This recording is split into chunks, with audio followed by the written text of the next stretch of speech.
Om Swastiastu. Anak-anak calon peserta didik kelas 7, sebelumnya Bapak akan memperkenalkan diri. Nama Bapak Putu Arya Sudarmo Putra. Kali ini kita akan membahas tentang tata tertib sekolah dan cara efektif belajar di masa pandemi. Ada dua hal yang ingin Bapak tanyakan kepada kalian tentang tata tertib sekolah. Yang pertama, apa itu tata tertib? Kemudian yang kedua, mengapa harus ada tata tertib? Jadi, kedua pertanyaan tersebut silakan kalian jawab di kolom komentar pada channel YouTube.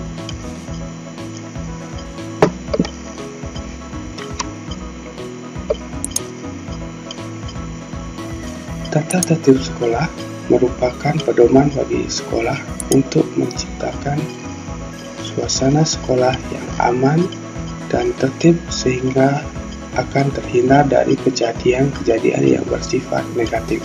Hukuman yang diberikan ternyata tidaklah ampuh untuk menangkal beberapa bentuk pelanggaran, malahan akan bertambah keruh permasalahan.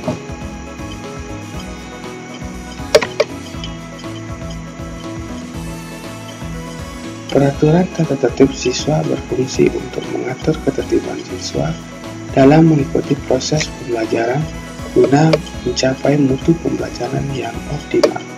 Fungsi lain adalah untuk menciptakan kriteria penilaian pribadi siswa yang bersifat kelakuan, kerajinan, kerapian, serta kebersihan.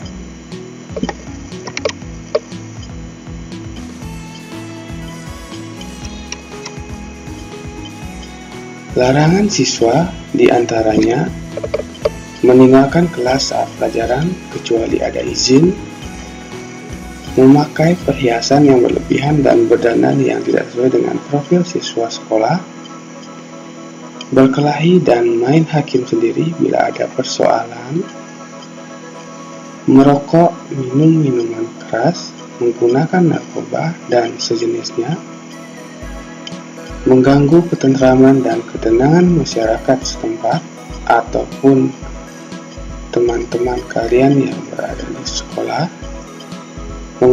membaca buku atau menggambar yang bertentangan dengan agama dan Pancasila, membawa benda dan senjata tajam ataupun api atau alat lain yang dapat mengganggu jalannya pendidikan dan pelajaran di madrasah atau sekolah kalian. Selanjutnya, dilarang membawa alat elektronik yang tidak berhubungan dengan pelajaran, contohnya handphone, kamera, MP3 dan sebagainya. Pada poin terakhir, jika siswa ingin membawa alat elektronik berupa HP, harus ada izin dari guru mata pelajaran atau guru piket yang berada di sekolah.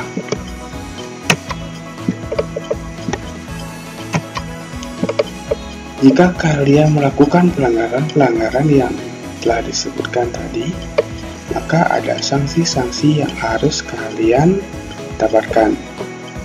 Di antaranya, yang pertama, peringatan lisan atau tertulis dengan tembusan kepada orang tua atau wali murid. Yang kedua, sanksi pada item membawa HP berkamera, maka HP akan diambil dan dikembalikan melalui orang tua dan atau ditahan dan dikembalikan pada saat yang bersangkutan telah lulus atau naik kelas. Yang ketiga, kalian dilarang mengikuti pelajaran ketika kalian mendapatkan skorsing dari sekolah. Yang keempat, kalian bisa dikeluarkan dari sekolah setelah mengikuti tahap 1, 2, 3, dan seterusnya. Yang kelima, sanksi lain menurut kebijakan kepala sekolah atau yang diberi tugas. Nah, sanksi-sanksi lain yang dimaksudkan adalah adanya keputusan-keputusan yang diambil oleh kepala sekolah maupun orang tua siswa sehingga ada hal-hal penting yang harus dipertimbangkan.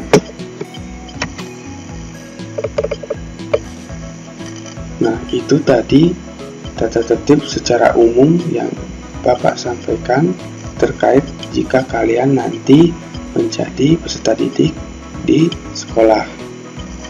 Kemudian selanjutnya ada 15 cara belajar efektif di masa pandemi. Setiap manusia memiliki kewajiban untuk belajar. Sejak kita dilahirkan, kita dihadapkan dengan kewajiban untuk belajar. Sejak belajar untuk makan, berjalan, hingga kita besar, kita belajar di sekolah dan juga dari lingkungan sekitar. Meskipun sebenarnya belajar telah kita lakukan sehari-hari, banyak orang yang masih berasumsi bahwa belajar merupakan hal yang tidak menyenangkan. Oleh karena itu, pada PowerPoint ini kita akan membahas tentang bagaimana cara belajar efektif. Yang pertama, rasakan kebutuhan untuk belajar. Rasa kebutuhan untuk belajar akan membuat kita menjadi lebih bersungguh-sungguh dalam belajar. Kesungguhan ini membuat kita tidak hanya belajar saat sedang mood, melainkan belajar di setiap waktu tanpa merasa berat. Dengan demikian, ilmu yang kita pelajari akan menjadi lebih meresap ke ingatan kita. Yang kedua, belajar dimanapun yang kita suka. Memilih tempat belajar yang disukai tentu akan membuat kita senang dan merasa lebih nyaman untuk belajar. Dengan memilih tempat yang nyaman, kita turut membantu menata mood menjadi lebih baik sehingga belajar pun lebih menyenangkan dan efektif. Yang ketiga, cicil pelajaran sedikit demi sedikit. Nah, ketika kalian mendapatkan tugas yang banyak, jangan belajar terlalu banyak dalam satu waktu. Lebih baik mencicil pelajaran sedikit demi sedikit. Belajar dengan sistem kebut semalam hanya akan menimbulkan tekanan secara psikologis, sehingga ilmu pun akan sulit untuk diserap dengan baik. Ada baiknya jika kita mengulang pelajaran yang diberikan guru setiap hari. Yang keempat, bagi waktu belajar. Ada baiknya Anda membuat jadwal belajar dan target untuk menentukan kapan Anda harus menguasai materi tersebut. Dengan adanya jadwal dan membagi waktu belajar, kegiatan belajar Anda akan lebih terstruktur dan rapi serta sesuai dengan ekspektasi Anda di awal. Yang kelima, berdiskusi dengan teman sejawat, orang tua maupun guru. Nah, setiap orang memiliki style belajar sendiri. Ada orang yang menyukai belajar sendiri di tempat yang sepi, namun ada juga yang menyukai belajar berkelompok. Jika Anda belum menemukan style belajar Anda, tidak ada salahnya untuk mencoba berdiskusi dan bertukar pikiran dengan teman kalian di sekolah ataupun di sekolah lainnya. Yang keenam, cari cara membantu konsentrasi. Nah, kalian bisa mencari banyak hal di internet ataupun buku-buku yang terkait tentang cara membantu konsentrasi. Nah, berkaitan dengan poin sebelumnya, gaya belajar orang berbeda-beda. Jika Anda merupakan penikmat musik, silakan menggunakan musik ketika kalian belajar dan merasa lebih mudah untuk fokus dengan diri musik. Jangan ragu untuk belajar sambil mendengarkan musik. Selanjutnya, yang ketujuh, pahami. Jangan hanya menghafalkan. Jadi, sistem belajar mengajar saat ini lebih sering memfokuskan pada hafalan saja, bukan pada pemanfaatan siswa. Padahal, sekedar menghafalkan hanya akan efektif untuk ujian atau waktu jangka yang sangat pendek. Oleh karena itu, alangkah baiknya jika memahami ilmu yang sedang kita pelajari, alih-alih hanya menghafalkan. Dengan memahami materi tersebut, akan membekas dalam ingatan kita dan kita dapat memunculkan ilmu tersebut dalam ingatan saat dibutuhkan. Yang ke-8, jangan malu bertanya. Nah, ketika kalian mengalami kesulitan, jangan segan-segan untuk bertanya. Jika kita tidak memahami sesuatu atau mengalami kebuntuan dalam suatu ilmu. Nah, kita belajar karena memang kita belum tahu tentang ilmu tersebut. Jadi tidak ada alasan untuk malu bertanya karena takut dicap orang bodoh. Yang ke-9, coba terus meski gagal. Nah, kadang-kadang siswa ketika mengalami kegagalan atau menemukan kebuntuan itu langsung berhenti belajar dan mengerjakan sesuatu. Nah, kegagalan merupakan bagian dari pembelajaran. Tidak ada belajar yang benar jika tanpa melalui kegagalan. Bahkan, kegagalan dianggap sebagai cara belajar yang efektif karena kita mengalami sendiri penyebab dari kegagalan tersebut dan mengingatkannya sebagai pembelajaran untuk tidak melakukannya lagi. Jika Anda mengalami kegagalan, cobalah lagi menggunakan cara kerja yang lain hingga Anda bisa berhasil melakukan apa yang Anda inginkan. Yang ke-10, sukai mata pelajaran. Menyukai mata pelajaran atau hal yang sedang dipelajari akan sangat berpengaruh terhadap keefektifan dan keberhasilan belajar kita. Nah, dengan kita menyukai pelajaran atau ilmu tersebut, maka lebih bersemangat untuk menerima dan menyerap ilmu yang didapatkan. Hal ini berbeda jika kita merasa tidak suka belajar dengan mata pelajaran tersebut. Tidak menyukai suatu pelajaran hanya akan membuat kita merasa terpaksa untuk belajar dan tentu hasil dari belajar yang seperti ini akan tidak optimal. Yang ke-11, manfaatkan fasilitas Anda. Nah, di zaman sekarang, fasilitas belajar yang tersedia tidak hanya berupa buku pelajaran atau buku kumpulan soal dari sekolah. Kini, kita bisa belajar dari internet, video, hingga televisi yang menyediakan tayangan edukatif atau yang berbau tentang pendidikan. Manfaatkan semua fasilitas ini sebagai pendukung proses belajar.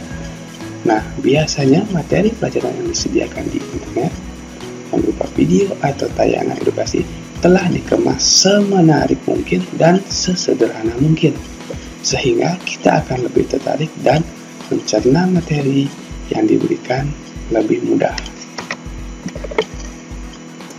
Cara yang ke-12 adalah membuat review atau peta materi. Nah, cobalah untuk memetakan materi yang sedang dipelajari, misalnya dengan membuat peta konsep atau overview atau ringkasan.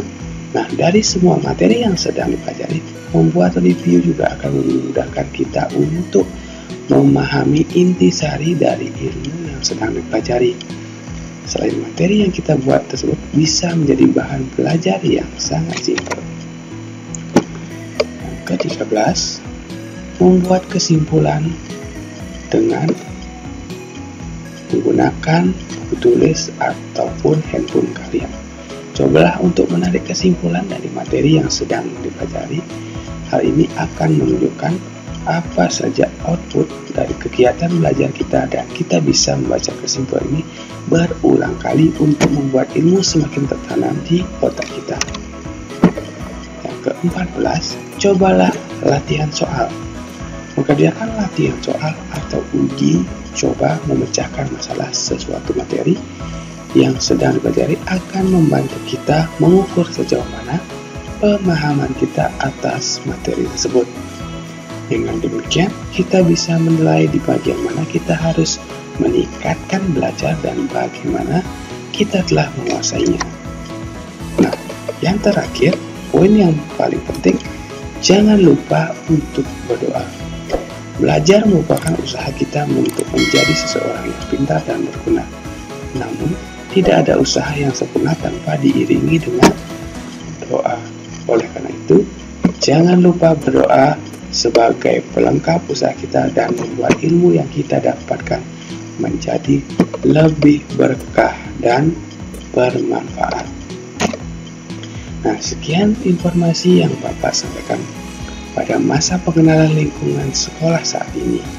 Semoga materi yang Bapak sampaikan bisa bermanfaat untuk kalian. Bapak tutup dengan Paramo Santi, Om Santi, Santi Santi Om. Terima kasih, sampai jumpa di materi selanjutnya.